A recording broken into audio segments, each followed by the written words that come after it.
Hello student, very good evening. I hope you are fine. आपके अपने YouTube channel expert classes by Manju ma'am में स्वागत एवं अभिनंदन है। स्टूडेंट, मैं आप लोगों के लिए को करिकुलर का कोर्स लाई हूं जो कि ऑल ग्रेजुएशन यानी बीए, बीएससी, बीकॉम, बीबीए के फर्स्ट ईयर के फर्स्ट सेमेस्टर में फूड न्यूट्रिशन एंड हाइजीन, जिसको हम हिंदी में खाद्य या इसी को आहार, पोषण एवं स्वच्छता नामक पेपर से आप लोगों को एग्ज़ाम में ऑब्जेक्टिव टाइप के क्वेश्चन स्टूडेंट पूछे जाएंगे। अभी तक आप लोगों का expert classes by Manju ma'am के द्वारा 2 चैप्टर कंप्लीट हो गया है और प्रेजेंट टाइम में आप लोगों का चैप्टर 3 स्टार्ट है स्टूडेंट, जो कि पोषण और उसके प्रकार हैं, जिसमें आप लोगों को पोषण क्या होता है, पोषण को प्रभावित करने वाले कौन कौन से कारक होते हैं, उसकी विशेषताएं क्या होती हैं, पोषण के कितने प्रकार होते हैं, ये सब आपका हो चुका है। आज इसी चैप्टर का 4th पार्ट है जिसमें हम पढ़ेंगे कुपोषण के लक्षण स्टूडेंट। ठीक है, जिसमें हम क्या डिस्कस करेंगे आज, कुपोषण के लक्षण, यानी कुपोषण के क्या क्या लक्षण होते हैं ये आज हम जानेंगे स्टूडेंट, और उनसे हमारे शरीर पर क्या प्रभाव पड़ता है या कुपोषण जो है हमारे शरीर पर कैसे प्रभाव डालता है, ये सब हम आज की क्लास में डिस्कस करेंगे। ओके स्टूडेंट, तो आइए यह डिस्कस करते हैं। लेकिन आप लोग स्टूडेंट याद रखिए, इसके पूर्व की क्लासेस आप यूट्यूब पर जाकर प्लेलिस्ट के जरिए इसकी पूर्व की क्लासेस देख सकते हैं और अपनी तैयारी को बेहतर कर सकते हैं। आप लोगों से हम्बल रिक्वेस्ट है स्टूडेंट कि इसे ज़्यादा से ज़्यादा स्टूडेंट को आप लोग शेयर करिए ताकि उन्हें भी को करिकुलर सब्जेक्ट के बारे में पता चले। जिस तरह से आप लोग माइनर और मेजर पढ़ते हैं उसी तरह से आप लोगों का क्या को करिकुलर भी सब्जेक्ट है। इसका यूनिवर्सिटी से एग्ज़ाम होता है स्टूडेंट, जो कि 100 मार्क्स का होता है, यानी ये क्या है आपका कंपलसरी विषय है स्टूडेंट। ठीक है, तो आइए स्टूडेंट हम बिना समय गंवाए स्टार्ट करते हैं आपका कुपोषण के लक्षण यानी सिम्टम्स ऑफ मल न्यूट्रिशन। तो हमने इसके पूर्व की क्लासेस में आपको एक्सप्लेन किया था स्टूडेंट कि मल न्यूट्रिशन होता क्या है, यानी हमारे आहार में एक या एक से अधिक तत्वों की कमी ही क्या दर्शाती है, मल न्यूट्रिशन यानी कुपोषण को दर्शाती है। कुपोषण कितने तरह का होता है, तो 2 तरह का होता है स्टूडेंट। एक होता है आपका अति कुपोषण और दूसरा क्या होता है अल्प पोषण। अति पोषण में क्या होता है स्टूडेंट, जब हमारे आहार में पोषक तत्वों की अधिकता हो जाए यानी आवश्यकता से अधिक हो जाएंगे तब वो ही हमारा क्या हो जाएगा, अति कुपोषण का आएगा। और अल्प कुपोषण क्या होता है स्टूडेंट, तो जब हमारे आहार में आवश्यकता से कम पोषक तत्व की उपस्थिति हो जाती है तब क्या वो स्थिति क्या कहलाती है, अल्प पोषण कहलाती है। इसी को हम क्या बोलते हैं, अंडर न्यूट्रिशन बोलते हैं स्टूडेंट। तो आइए स्टूडेंट देखिए कुपोषण के लक्षण क्या है। तो पहला क्या है आपका शारीरिक लक्षण, दूसरा क्या है स्टूडेंट शारीरिक क्रियाओं पर प्रभाव, और तीसरा आपका है आसन पर प्रभाव, चौथा क्या है व्यवहार में परिवर्तन स्टूडेंट। तो देखिए स्टूडेंट शारीरिक लक्षण में क्या क्या आपका आएगा। तो पहला क्या है आपका लंबाई। तो लंबाई में क्या होता है स्टूडेंट, जो जिन बच्चों में आपके न्यूट्रिशन की कमी हो जाती है स्टूडेंट, तो उनमें क्या हो जाता है, वे कम बढ़ते हैं या उनमें क्या होता है बौनापन देखा जाता है। यानी पोषक तत्वों की कमी होने पर क्या हो जाएगा, वो बच्चा क्या हो जाएगा, वो उसकी जो लंबाई होगी, उसकी जो हाइट होगी वो कम हो जाएगी, और या फिर वो बच्चा क्या हो जाएगा, बौनापन हो जाएगा। दूसरा क्या है आपका भार। भार मतलब क्या स्टूडेंट, यानी वेट। तो भार भी क्या होता है, कम हो सकता है या अधिक हो सकता है। अधिक में ब्रैकेट में देखिए अल्प भार भी आएगा, अति भार भी है और मोटापा भी है। ठीक है, तो ये भी क्या है, जब आपका मतलब पोषक तत्वों की अधिक मात्रा हो जाएगी तब मोटापा हो जाएगा, अति भार या मोटापा हो जाएगा। और जब वहीं पर क्या है पोषक तत्वों की कमी हो जाती है तब क्या हो जाता है, अल्प भार हो जाता है, यानी अंडरवेट हो जाएगा स्टूडेंट। फिर क्या है चेहरा कैसा होता है स्टूडेंट, याद रखिएगा कि जो बच्चे कुपोषित होते हैं या जिसको कुपोषण का शिकायत होता है तो उसका चेहरा देखेंगे निस्तेज होता है, थकान भरा रहता है और आकर्षणहीन होता है। ठीक है, कोई कोई बच्चा जो होता है क्या होता है, बहुत अट्रैक्टिव होता है स्टूडेंट, तो उसमें क्या है, उसमें वो सुपोषण के अंतर्गत आता है। लेकिन जिन बच्चों का आप देखेंगे वो चेहरा जो है निस्तेज रहेगा या आकर्षण विहीन रहेगा, तो वो कैसा है, वो बच्चा आपका कैसा है, कुपोषण से ग्रसित है स्टूडेंट। स्टूडेंट। फिर है आंखें कैसी होती हैं, तो ये भी निस्तेज होंगी, चमकहीन होंगी और रतौंधी या अंधापन पाया जा सकता है ऐसे बच्चों के अंदर स्टूडेंट। ठीक है, बाल कैसे होंगे स्टूडेंट, तो उनके बाल क्या होंगे, जो बच्चों को कुपोषण हुआ रहता है उनके बाल कैसे होंगे, शुष्क रहते हैं, रूखे, बेजान और चमकहीन रहते हैं। ठीक है, और उनके जो बाल होते हैं वो जल्दी जल्दी झड़ने लगते हैं, या यूं कह सकते हैं कि हेयर फॉल्स की क्या होती है, समस्या पाई जाती है। फिर है होठ कैसे होंगे स्टूडेंट, तो कटे होठ होते हैं, किनारे पर घाव हो जाएगा, यानी चिलोसिस, यानी विटामिन B2 यानी राइबोफ्लेविन की कमी से क्या हो जाएगा, होठ जो होते हैं वो कटे होते हैं और होठ के किनारे किनारे क्या होते हैं, घाव होते हैं, जिसे हम क्या बोलते हैं, चिलोसिस बोलते हैं। जीभ कैसा होगा स्टूडेंट, तो जीभ पर छाले बैगनी रंग का, जीभ का जो कलर होता है वो कैसा हो जाएगा, जैसे हम जो नॉर्मल इंसान है का है जो जीभ का कलर पिंक होता है स्टूडेंट, लाइट पिंक होता है, लेकिन जिनको अगर वो कुपोषित है तो उनके जीभ पर क्या हो जाएंगे, छाले हो जाते हैं और उनका जीभ का रंग कैसा हो जाता है, बैगनी कलर का हो जाता है। मुंह कैसा होगा, तो छाले एवं घाव से भरे रहते हैं। त्वचा कैसी होती है, तो पीला होता है, त्वचा पर क्या होती है, झुर्रियाँ पड़ जाती हैं और त्वचा कैसी हो जाती है, चमकहीन हो जाती है स्टूडेंट।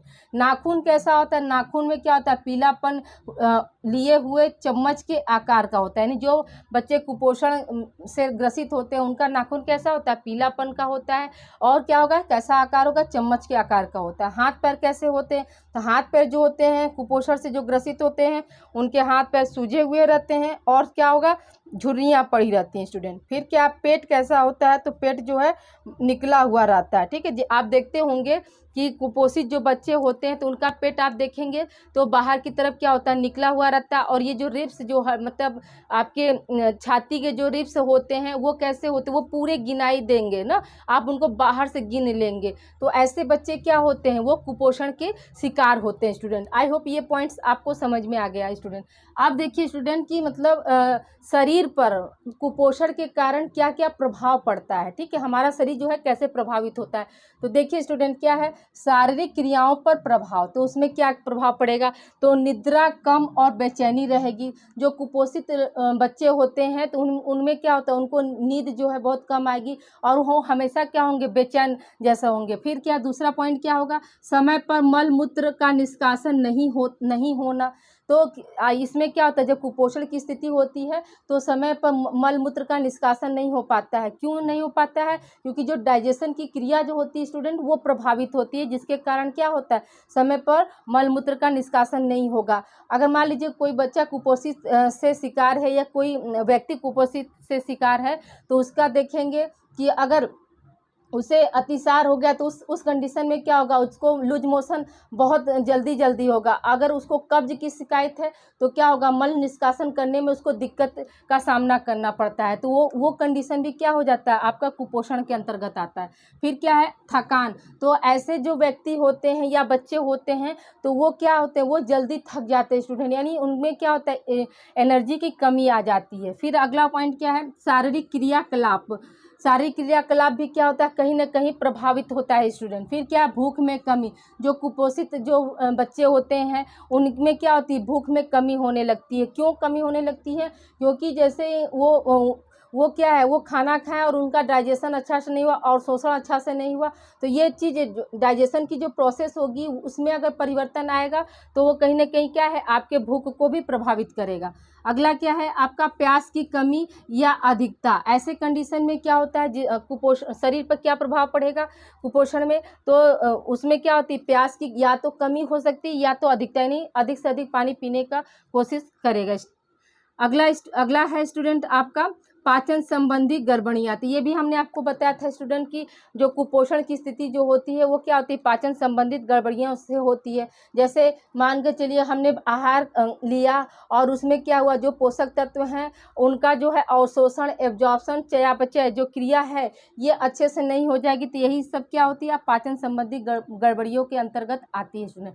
आई होप यहाँ तक आप लोगों को समझ में आ गया होगा स्टूडेंट। देखिए स्टूडेंट यहाँ पे क्या है, आसन पर प्रभाव, तो आसन पर प्रभाव का मतलब क्या होता है स्टूडेंट, तो याद रखिएगा कि आसन पर प्रभाव का मतलब होता है स्टूडेंट की जो बैठने की जो कंडीशन होती है वो क्या है, आपका आसन पर प्रभाव कहलाती है। जैसे बैठने की कंडीशन में उसमें क्या होता है, तो पेट का बाहर निकलना, इसके अंतर्गत क्या आ जाएगा स्टूडेंट, पेट का बाहर निकलना, ठीक है, तो पेट का बाहर निकलना।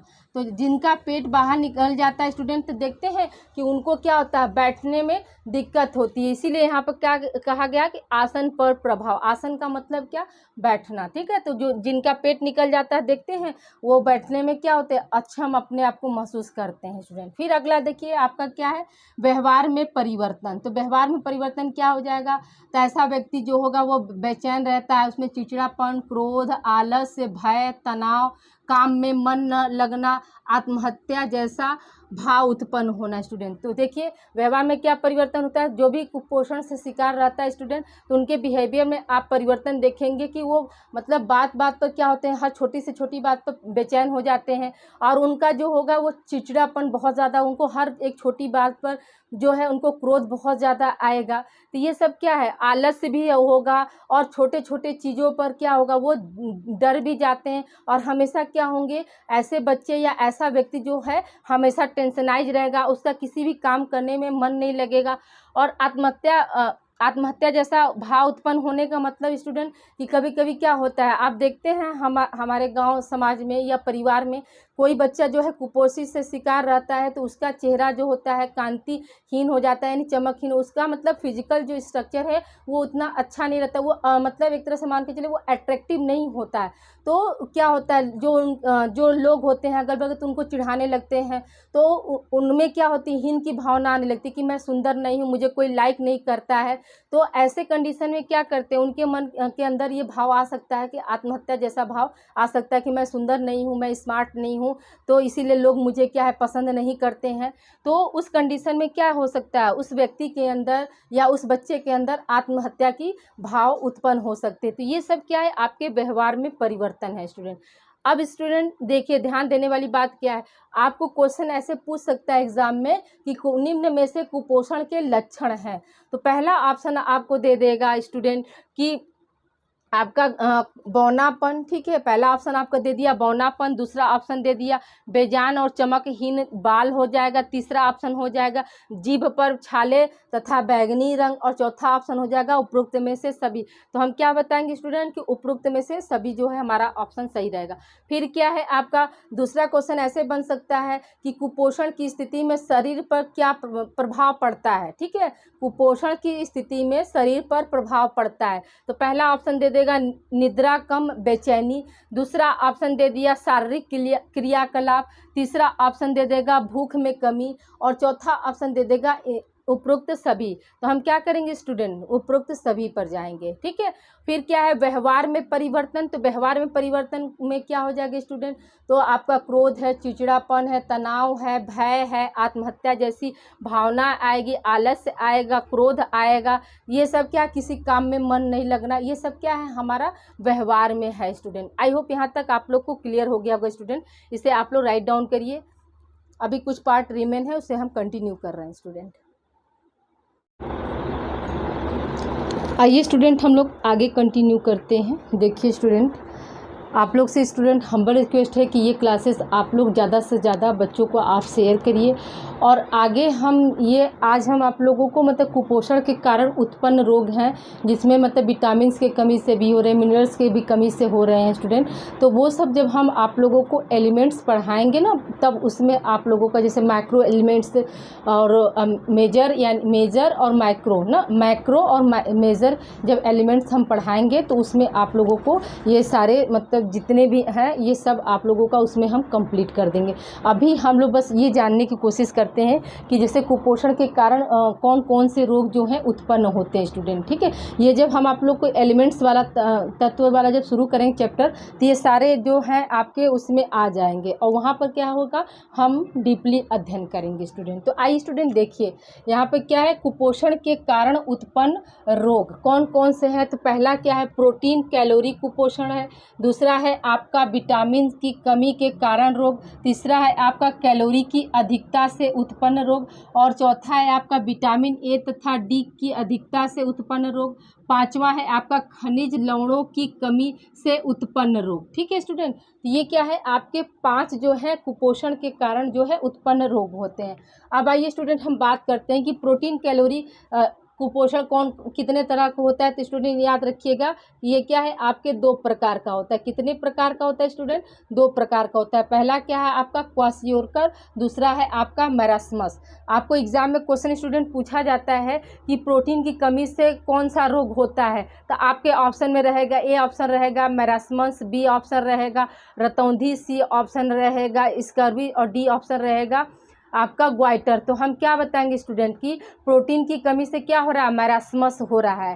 फिर दूसरा क्वेश्चन यहाँ पर बनता है स्टूडेंट की मैरास्मस जो रोग है वो मतलब किसकी कमी से हो रहा है, मतलब उसमें आपके रह जाएगा जैसे मैरास्मस जो है आपका क्या है, कैलोरी के साथ साथ क्या होता है प्रोटीन की कमी पाई जा रही है, तब क्या हो रहा है मैरास्मस हो रहा है। और क्वासियोरकर कब हो रहा है स्टूडेंट, तो उसमें क्या हो रही है, उसमें सिर्फ प्रोटीन मतलब आहार में क्या हो रहा है प्रोटीन की सिर्फ कमी हो रही है और उसे क्या हो रहा है, उसे हम पर्याप्त मात्रा में कार्बोज दे रहे हैं और जिसकी वजह से क्या हो रहा है वो उसको क्वासियोरकर हो जा रहा है। ये कितने वर्ष के बच्चों में देखा जाता है स्टूडेंट, याद रखिएगा कि ये 1 से 4 वर्ष के बच्चों में देखा जाता है। जो क्वासियोरकर शब्द है वो कैसा शब्द होता है स्टूडेंट, तो याद रखिएगा कि ये अफ्रीकन शब्द होता है। और मैरास्मस जो होता है वो शब्द कैसा होता है स्टूडेंट, तो याद रखिएगा कि ये ग्रीक भाषा का शब्द है और ग्रीक भाषा का शब्द का मतलब मैरास्मस का मतलब क्या होता है स्टूडेंट, तो व्यर्थ होना होता है स्टूडेंट। ठीक है स्टूडेंट, आइए स्टूडेंट देखिए तो क्वासियोरकर क्या है स्टूडेंट,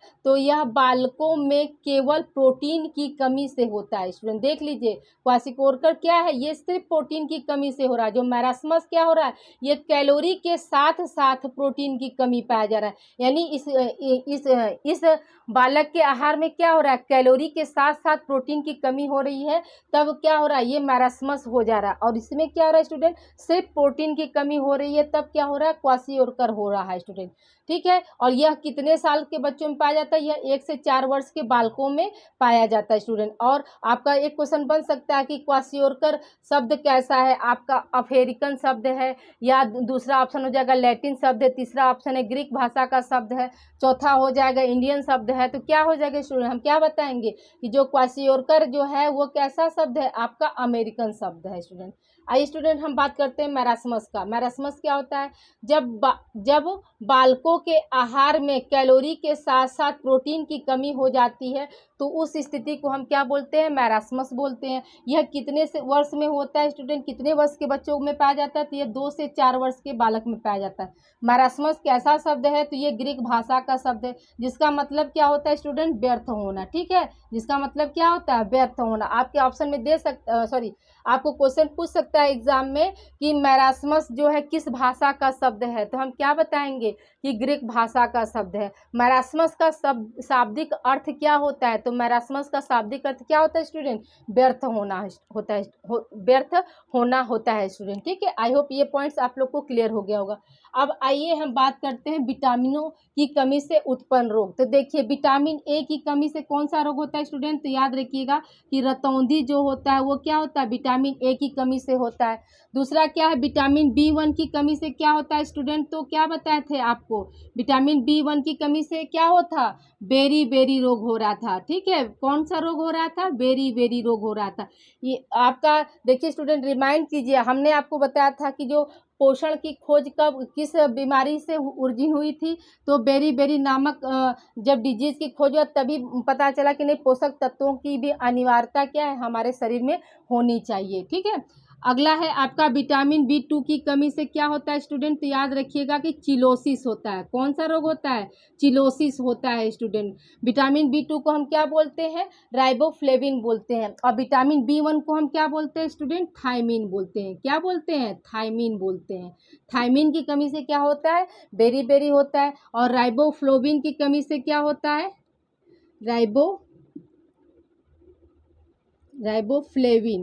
राइबोफ्लेविन की कमी से क्या होता है, चिलोसिस होता है। अगला क्वेश्चन क्या है, अगला है कि स्टूडेंट विटामिन सी की कमी से कौन सा रोग होता है, तो स्कर्वी होता है। कौन सा रोग होता है स्टूडेंट, स्कर्वी होता है। विटामिन सी का नाम क्या होता है स्टूडेंट, मतलब रासायनिक नाम क्या है आपका, एस्कॉर्बिक एसिड होता है। क्या नाम है रासायनिक नेम स्टूडेंट,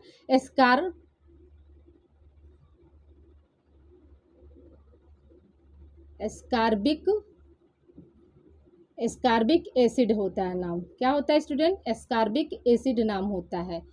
और आपका देखिए फॉलिक एसिड की कमी से क्या होता है स्टूडेंट, तो एनीमिया होता है। क्या होता है, एनीमिया होता है।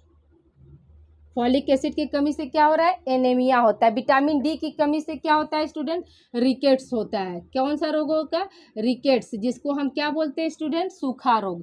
दूसरा नाम इसका क्या है, सूखा रोग होता है स्टूडेंट। रिकेट्स को हम क्या बोलते हैं, सूखा रोग बोलते हैं। फिर क्या है, नियासिन की कमी से क्या होता है स्टूडेंट, पेलेग्रा होता है। नियासिन की कमी से क्या होता है, पेलेग्रा होता है। नियासिन यानी विटामिन B3, नियासिन यानी क्या होता है, विटामिन B3 को हम नियासिन बोलते हैं। और इसकी कमी से क्या होता है स्टूडेंट, पेलेग्रा नामक रोग होता है। आई होप यहाँ तक आप लोग को पॉइंट्स क्लियर हो गए। फिर क्या है, आपका कैलोरी की अधिकता से उत्पन्न रोग, तो क्या था स्टूडेंट, आपका मोटापा था। तो ये सब हम आगे कंटिन्यू करेंगे। विटामिन ए तथा डी की अधिकता से कौन सा रोग होगा, ये भी आपको आगे हम कभी वो जब आपका एलिमेंट्स वाले पढ़ाएंगे स्टूडेंट, तो ये सारे पॉइंट्स उसमें आ जाएंगे। अगला देखिए स्टूडेंट, खनिज लवणों की कमी से उत्पन्न रोग। तो लोहे की कमी से क्या होता है स्टूडेंट, तो रक्त अल्पता होता है, जिसको हम क्या बोलते हैं, एनीमिया बोलते हैं। यहाँ फॉलिक एसिड भी है स्टूडेंट, तो वो भी आपका रक्त अल्पता का कारण बनता है। फिर क्या है, आयोडीन की कमी से कौन सा रोग होता है, गाइटर, जिसको हम क्या बोलते हैं, घेंघा रोग बोलते हैं। फिर है कैल्शियम की कमी से क्या होता है स्टूडेंट, अस्थियों तथा दांतों का रोग होता है। किसका रोग होता है, अस्थियों तथा दांतों का रोग होता है स्टूडेंट। ठीक है, आई होप यहाँ तक आप लोग को क्लियर हो गया होगा स्टूडेंट। इसे आप लोग राइट डाउन कर लीजिए। और ये बहुत इंपॉर्टेंट क्लास था स्टूडेंट। ये आपका मतलब निश्चित तौर पर आपको एग्जाम में 1 या 2 क्वेश्चन आपके आने ही आने हैं, तो इसे आप लोग अच्छे से याद करिएगा। जो कंपटीशन के तैयारी कर रहे हैं बच्चे, ये क्लास उनके लिए भी बेनिफिशियल है स्टूडेंट। ठीक है, चाहे वो SSC, रेलवे, बैंकिंग का तैयारी करते हैं, तो जो बायो वाला जो पोर्शन होता है स्टूडेंट, ये आपका वहाँ पर कवर कर लेगा। तो वो बच्चे भी इस वीडियो को देख सकते हैं स्टूडेंट। ठीक है, अपना ध्यान रखिएगा। इसे आप लोग राइट डाउन कर लीजिए। और please like and subscribe my channel expert classes by Manju ma'am. Student, आप अधिक से अधिक बच्चों को आप ये क्लासेस शेयर करिए, ताकि उनको भी को करिकुलर में किसी भी तरह का समस्या का सामना न करना पड़े स्टूडेंट। और अपना ध्यान रखिएगा। Okay, thank you for watching.